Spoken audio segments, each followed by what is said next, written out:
pagputok ng umaga ay nagsaing na rin ako para sa aming kakainin. Diba, i-update ko nga pala kayo sa ating pinalimlim na manok. Yung ito ating Rhode Island Red itlog. Yung ating Rhode Island Red na itlog ay pinalimlim natin dito sa ating native na manok. At ito na nga na misa na nga, naririnig ko na sila kanina pa. Tignan natin kung ilang piraso. 1.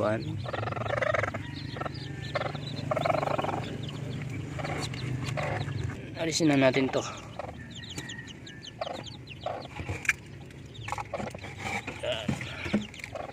Bakit kinakailangan alisin natin to para tumawak yung espasyo ng kanilang sisiyo.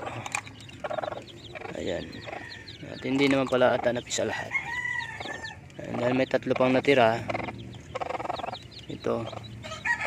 Yan ay mga sisiyo pa rin. Mga after 7 days ay pipisa na rin. Ang gagawin natin ay itong mga sisiyo na ito pansamantala natin ihahalo doon sa sa isang inahin.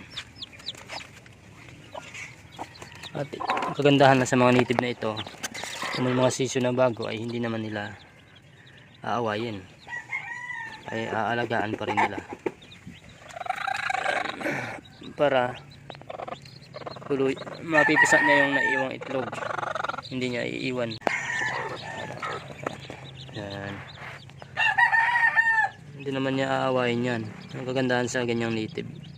Pero may mga ganyang inahin, may mga inahin na talagang pag hindi nila kilala yung sisyo ay tutukain nila, minsan papatayin pa.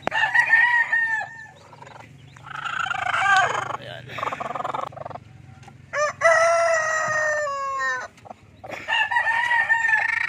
May naiwang itlog.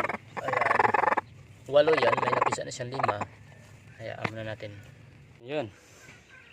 Ngayong araw ay magpapakawala tayo ng ating mga alagang native. Ayan, malalaki na sila, oh. Yung ibang sisiyo dyan ay hinalo ko na lang din. Makikita nyo hindi sila pantay-pantay o pare-pare ang laki. Ayan. Nagsama-sama ko na lang yung mga Rhode Island Red. At ayan namang ganyang inahin ay hindi naman mapang-away. Aalagaan niya pa yan. Bakit kinakailangan natin silang pakawalan o paggalain dun sa ating bakuran para makapangaykay sila at lalong lumakas yung kanilang pangatawan. Dahil medyo maganda ng panahon, magandang sikat ng araw, kailangan natin silang paarawan. Hindi lang lagi dito sa kulungan kasi hindi nila na-exercise yung kanilang katawan, at dapat gawin din natin to.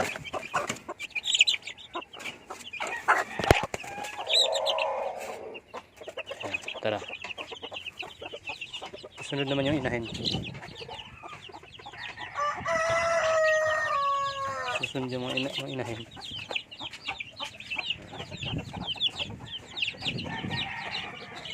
Ganda ng sikat ng araw.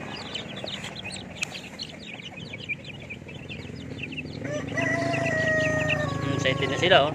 Oh. Papakawalan natin to para mainitan naman sila. Oh, game. Labas na, labas.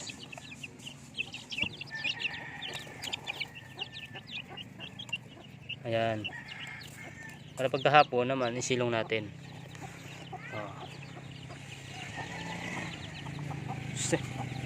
Para yung mga katawan ng mga sisiyo natin ay lalong lumusog. Kasi kung sa tao nga, di ba, nagpapaaraw din tayo, sila kailangan din nila yung araw. Kailangan nila yan, yung damo, kailangan nilang kumain ng mga damo para yung bituka nila ay malinis din. Makaykay ng lupa, ng buhangin para ma-experience nila yung sa lupa. Lagi kasi sila nakakulong. Doon sila magkakaroon ng bulutong, magkakaroon ng pananamlay, at yung ipot nila ay basa na may kasamang pula. Ayan. Hanggang dyan na muna mga kanitib. Sana may natutunan tayo. Basta gawin lang natin to every week.